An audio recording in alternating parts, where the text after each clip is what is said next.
Hey, everybody. All right. So, we are back for another episode of season 4, episode 21.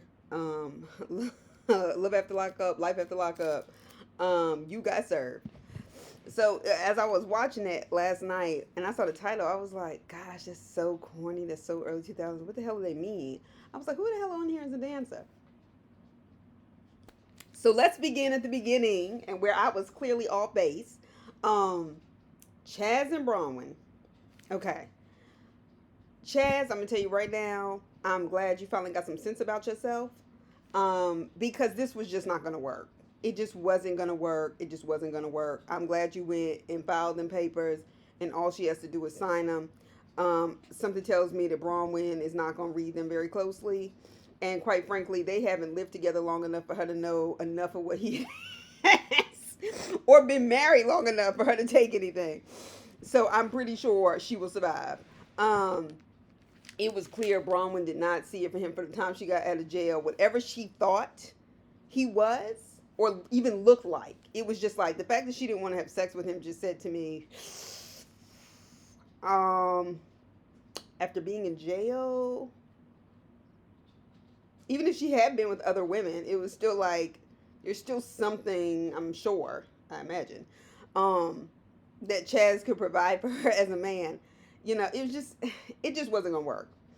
Now, the part about this, the whole speech that Chaz had planned to give it to her, to give her the papers, you know what? If that's his way of getting back at her and that was the best he could do, then fine. Because she has made an absolute fool out of him on TV. And you can't be mad at that. At some point, somebody has to retaliate and push back. Um, Bronwyn was just like, okay. I guess she was like, shit, at least now I don't have to pay the money to a lawyer. But we knew this wasn't gonna work. Well, I knew it wasn't gonna work. I can't speak for nobody else. Um, so he goes in this long diatribe about, these are all the things that happen. Well, you believe somebody over me. He was like, well, it was true. She was like, it's for my friend. I'm just like, Bronwyn, Bronwyn, Bronwyn. It's you, and that's what you're doing. Which, look, I'm actually not even here to judge it, not now at least. But what I am saying is, if it didn't, if you're mad at him for not believing you, you need to be mad at yourself for lying. Okay? Cut it out. Cut it out. And the part that I was weirded out by was when Chaz walked away after he gave her the papers and he's talking all this shit, da da da da, and then comes back and tries to sit down and reason with her. And she's like, there's nothing else to talk about. Which I agree with her. There really is nothing else to talk about.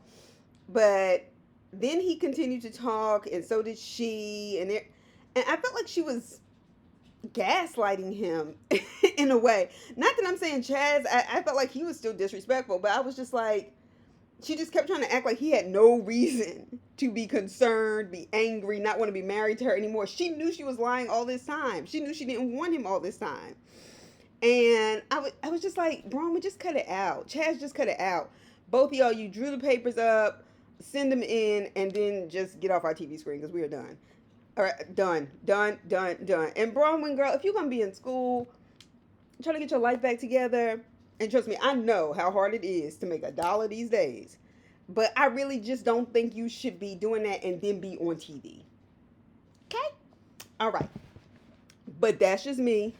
And I mean, probably in her head, she thinks she's giving advertisement. All right. So next, let's just put them in bed.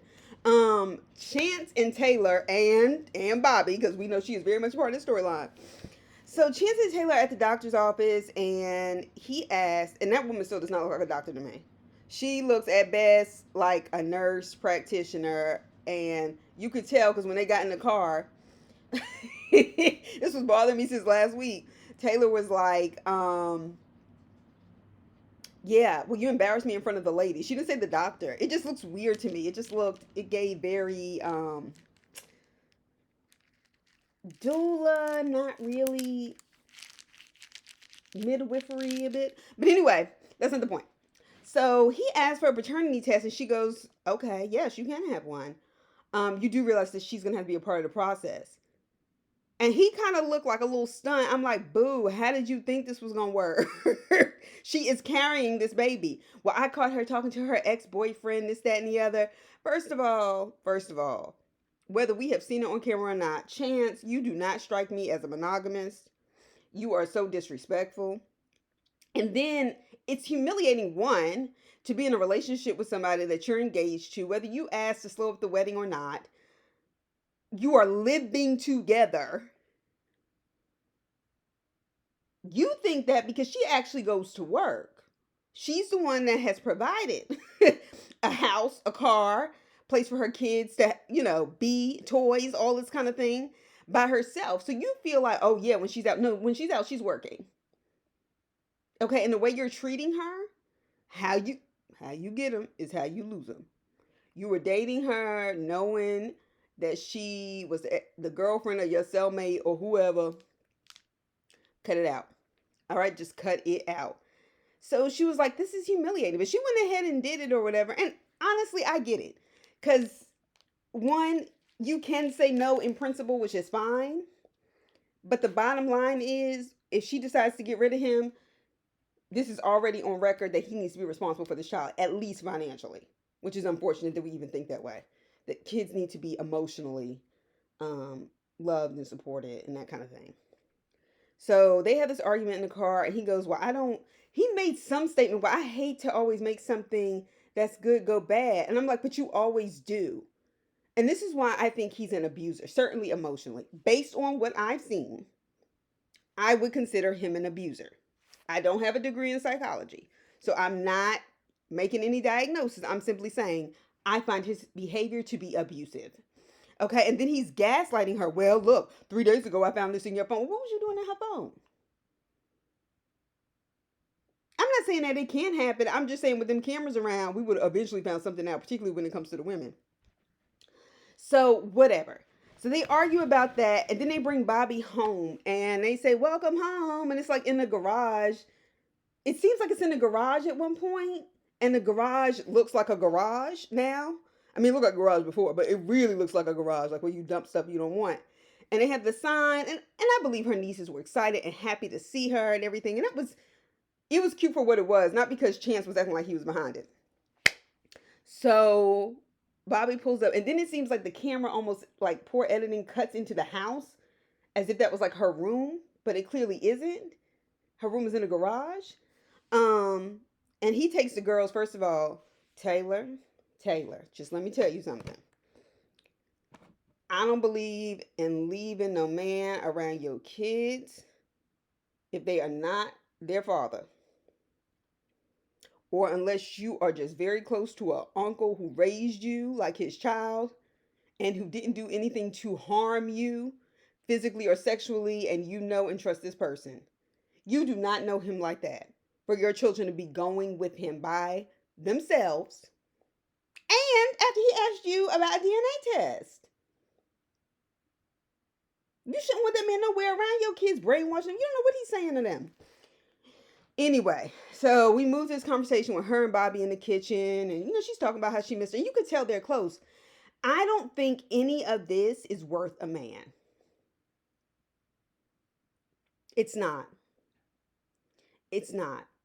I don't think Bobby, I didn't catch where she was moving away. She was like, why so far? And she was like, this is just not the place for me. And Bobby had to move. You have her living in the garage like a bum or like somebody who is not human. Like, that is not how you embrace someone in your home. What the hell does she have to lose? And you could tell that Bobby's been to rehab because Bobby clearly got the message. Like, when you have an addiction, you can't blame other people.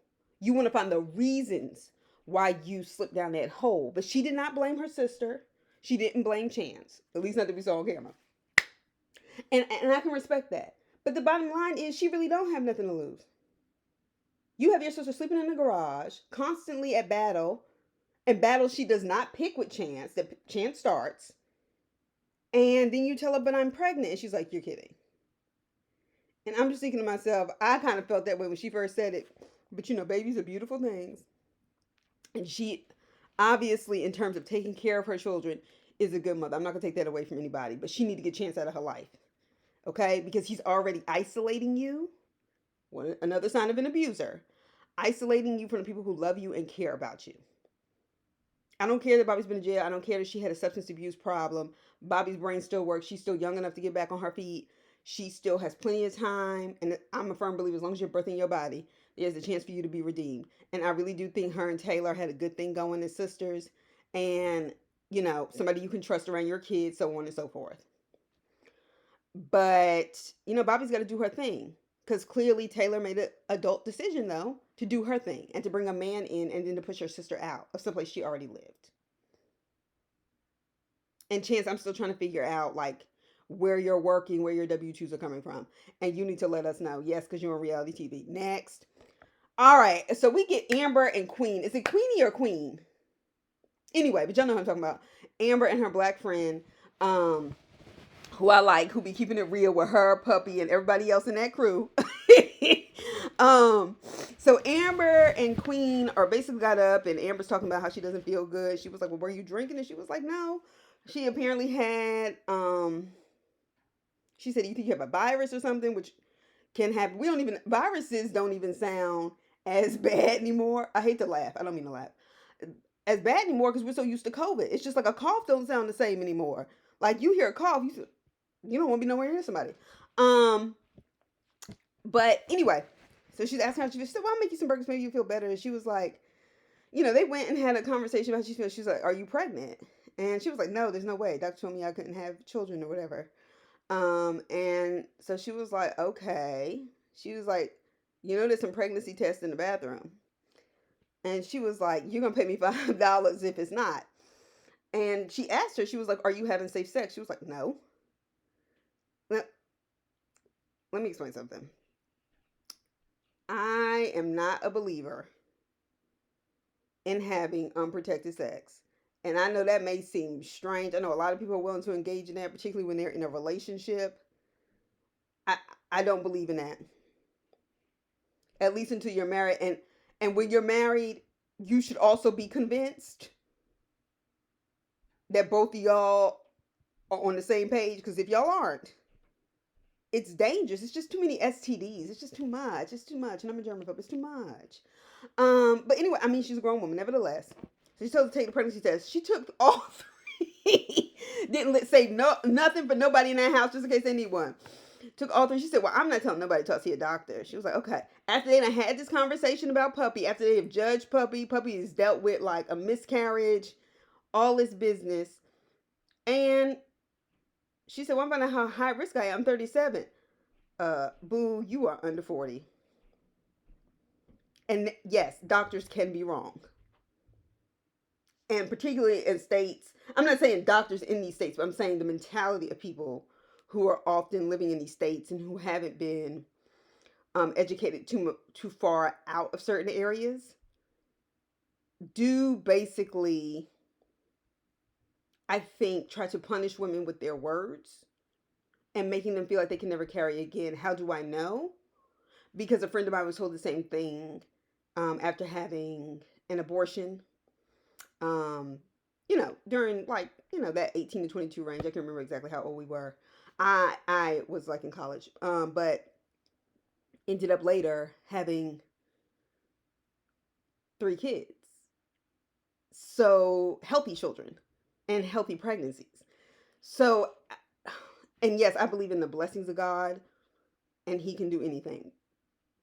But, not but, and I also believe that there is this undercurrent of judgment that comes about and that people will manipulate their position of power as a doctor sometimes to say things like that are very harmful, hurtful, and make people believe that. And then they engage in unprotected sex like Amber because all she's worried about is getting pregnant, not so much STDs. Anyway, she's pregnant. She goes to a doctor and confirms it.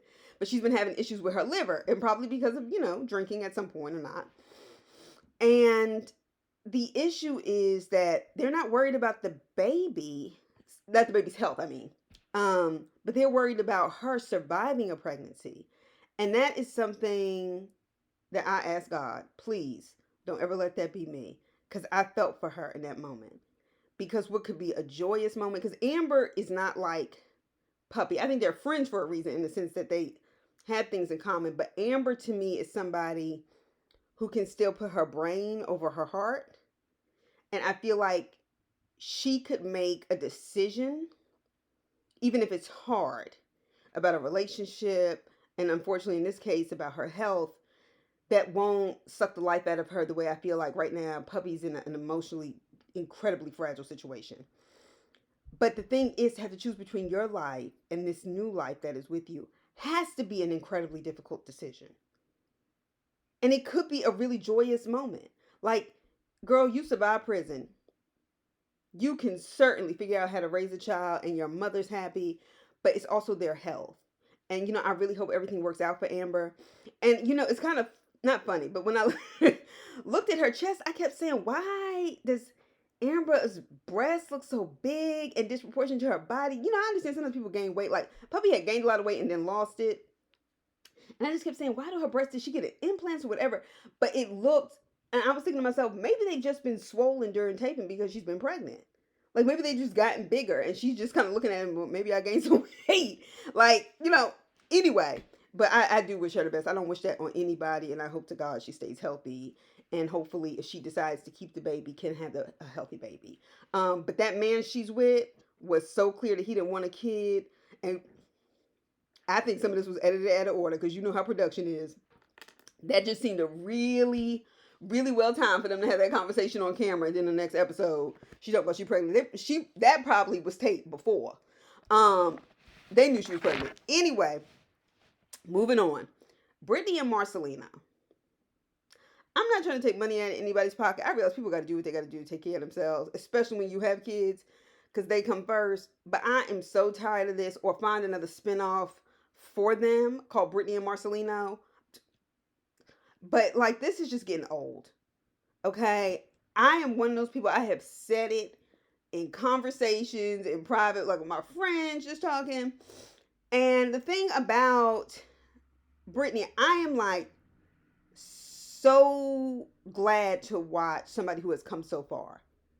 Because when she talked about basically being on the street on her own as a teenager, basically being trafficked, exploited, she had previous children who she put up for adoption, and the father is clearly a pedophile. And to see how far she's come, I think that's a wonderful thing. I enjoy seeing that with people. Marcelino, I never really cared for because I felt like Marcelino just has this he's a little too controlling for me. And I feel like he uses that bass in his voice to try to intimidate her and other women. And I don't like that. But let me tell you what I did peep. Was it me? Or did it sound like in that confessional, she said, I would have been done with this N-word. It didn't sound like motherfucker. Because motherfucker would have had a longer bleep. And I was like, I got a problem with that though. Because that's racist as hell. And your racism is really oozing out of your pores right now. I don't care if Marcelino only identifies as Latino. He is a brown Latino. And we know in America, all you have to do is be dark enough and appear black, and that's enough. And I don't appreciate it. The word is derogatory.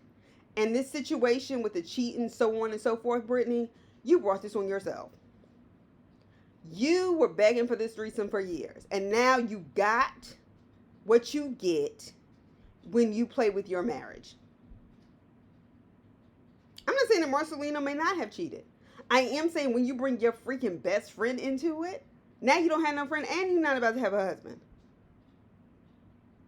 And Marcelino was like, this is the stuff I built. Yes, it is. In large part, he was providing for a very long time, so on and so forth. But that's what you're supposed to do. And as a man. But what you ain't supposed to do is take the N-word off of this white woman. And let me tell you something. That's what pissed me off. She going through all this stuff. He's looking at this. He's looking at that. Okay. Brittany, divorce him or don't. I'm just over it. I was over the car conversation where she's just talking. I didn't know she had left a message or if she had called him. And then he's in the car talking. It's the little stuff. Because he was in the car. He's talking all this trash. da da da da da da. And Brittany, yeah, let's see, do this. Misery loves company. I'm gonna do this. And then was it me or like the ring or notification on his phone was like da da da da da. All of a sudden it was like clown music. I was like, that is not gangster. Okay, but anyway, and Brittany was like just talking without a pause. I said, is this a message? And then when he hung up on her, I said, oh, maybe not. He's just disengaging.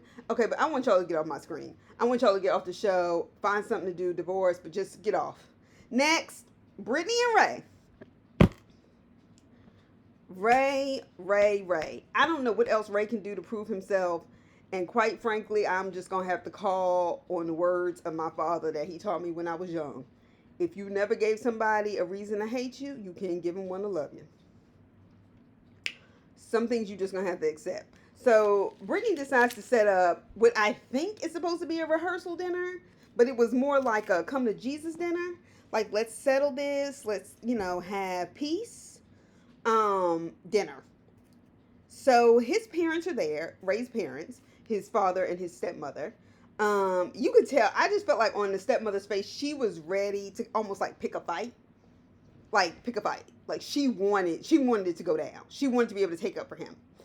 The father was a little bit like, whatever.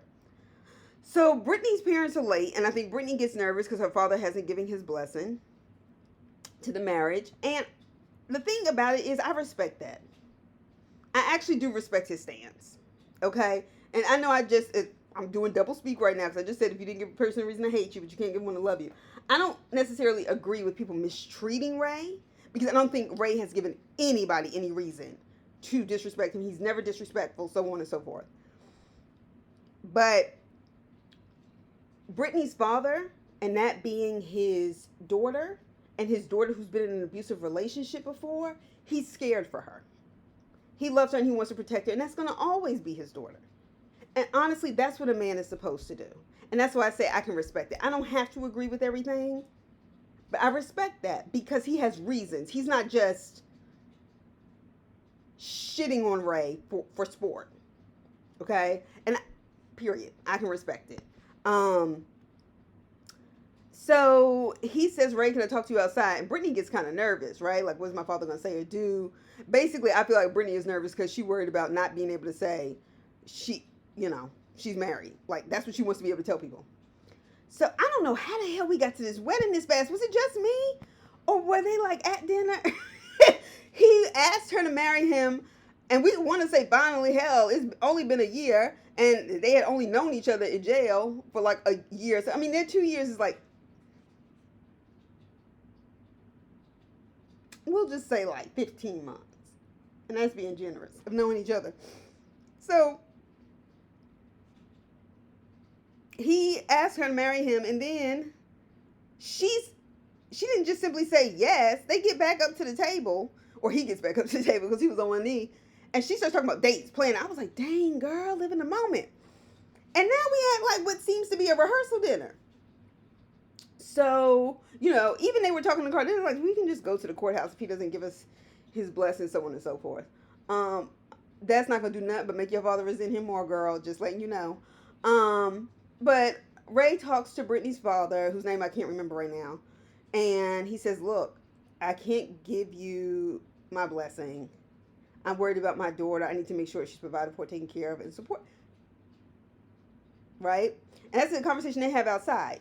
Now, once again, this is one of the reasons why I like Ray. Ray is even-tempered. He keeps a cool head. And he's somebody I feel like has learned from his mistakes. So he comes back in and she goes, what did y'all talk about? He said nothing. Nothing at all. Like, he didn't come back in there and just, or try to do the passive-aggressive stuff like, yeah, your father messed with me. He just took it like a man.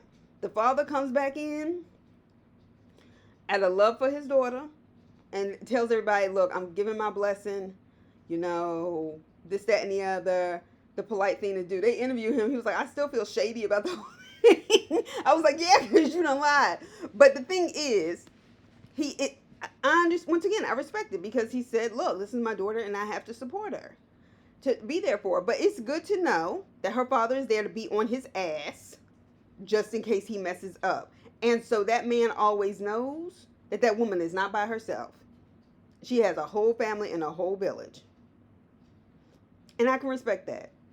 And then like he was like, man, I'm just gonna go get drunk after the fact when they're doing like the little interviews. And he was like, or drunker. And she was like, not that drunk. She grabbed his face, and I was just like, Brittany, you are so controlling. It's disgusting. Like he couldn't even remember the name of it for a second, whatever this was. And I was like, yeah, it's a rehearsal dinner. She done pulled you all the way to a wedding. And I'm just thinking to myself, why are you always like trying to control him? You have yet to find some evidence on some stuff. Girl, just stop. Just stop. You actually have a nice guy. A checkered past, maybe. Well, checkered past, yes. But whatever. Ray, shout out to you for just not feeding into it. And I think that speaks volumes about your character. And I really hope that your life only gets better from here. Now, last and least is Kevin and Tiffany and Kayla, okay? Because this is a love triangle. So, once again, Kevin gets a copy of the video that was sent in a text message from Tiffany of Kayla while he was in the shower saying, leave us alone, bitch. First of all, the fact that she was whispering was already telling. I just don't think Tiffany cared. I just feel like Tiffany already had given up too much. The other guy that Kevin punched out when she got out of jail, and then she went with Kevin. So she lost him. Then she decided, oh yeah, I'll engage in like this bisexual behavior to keep him from cheating on me. At least I'll know who he's with. Like, that is the most retarded logic. And I just feel like men have created such a society that makes women oftentimes feel worthless unless they're able to keep a relationship, that they're willing to do it. Do things to keep a man, even if it means engaging in a threesome and you don't want to. Don't do that, because the ramifications will be internal. One, spreading of diseases. Two, how you feel about yourself now that you've engaged in a sexual act that you didn't even want. Three, the kind of tension and craziness it brings into a relationship. So Kayla, instead of dropping him, Tiffany has more sense, and I hope she remains having sense, when she was like, look, this is the video, I don't want anything to do with you. And Kevin's in the confession like, I still feel like I could talk my way out of it. And I'm just sitting up here like, first of all, you're not cute. You have all this acne on your face. You are disrespectful as hell to women. Just in general. The way he talks is so harsh.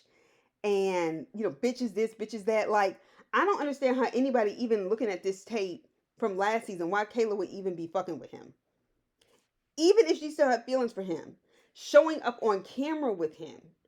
And then essentially begging for a relationship. Like, you're actually watching people do that. People, let me say, we have all been done for love. Or a lot of us have been. I'm not saying that. I am saying you need to keep this off camera. Because you look like a fool. And Kevin is making you look like a fool. And he thinks that makes him look hot. And I'm just not here for it. So he calls her and he like basically tries to put game on Tiffany and say, look, this, that, and the other. Tries to put a game. And she goes, nice try. Hangs up. I said, Tiffany, you had already made a bad decision. But let me tell you something. Whatever you learned in jail about fixing your life and not going down the same rabbit hole, girl, you did that when you hung up, and I want you to keep it that way. Next, don't give him no storyline. Anyway, that was Love After Lockup. It was good. It was good. I'm trying to see what the finale is going to be like. I hope we get some, like, something. Because, I really want to see, I forgot, what's his name? Sean and Sarah were, like, on their way to the hospital. Now, their part was short. We didn't see a lot of them, but was it... I don't like to go in on people who are pregnant. I get it, that it can be a very uncomfortable stage in life. But everything about Sarah just made her look like a ghost. Like, she just looked pale. She looked all over the place. And it wasn't simply because of her water broke. I was like, how much makeup are you wearing on a regular basis? That when I see your face the way it is terribly shocking to me. Like, even the coloring of her face was shocking to me. And I just kept getting distracted. And then here Sean is with his, 7th, 8th, 10th child, whatever it is. I'm like, he has not even been a good father to these kids. And he still has some relatively young children. He has some that are older, but relatively young. And I'm just thinking to myself, I don't know where you think these kids are going to disappear away into, or how he has managed to leave his family, and what makes you think you're going to be different. That's a reflection of him. And Sarah, like your mother said, there is still time to walk away. Because I can tell you right now, this is not going to be a good thing. And this is a second chance for you. I think just because you're able to be married and pregnant, I think you kind of feel like, okay, this should work this time, because last time I was pregnant, I didn't have a man come with me to the hospital. It was just me kind of by myself or with my mother. And this is a second chance, but you still have another child too that you have to think about as you try to make up for lost time for the time you were in jail. So anyway, yeah, the finale, I want to see something that's given. But love during lockup, we know that's gonna that's gonna be some foolishness. All right. Well, anyway, I will talk to y'all soon. Um, happy weekend. Bye.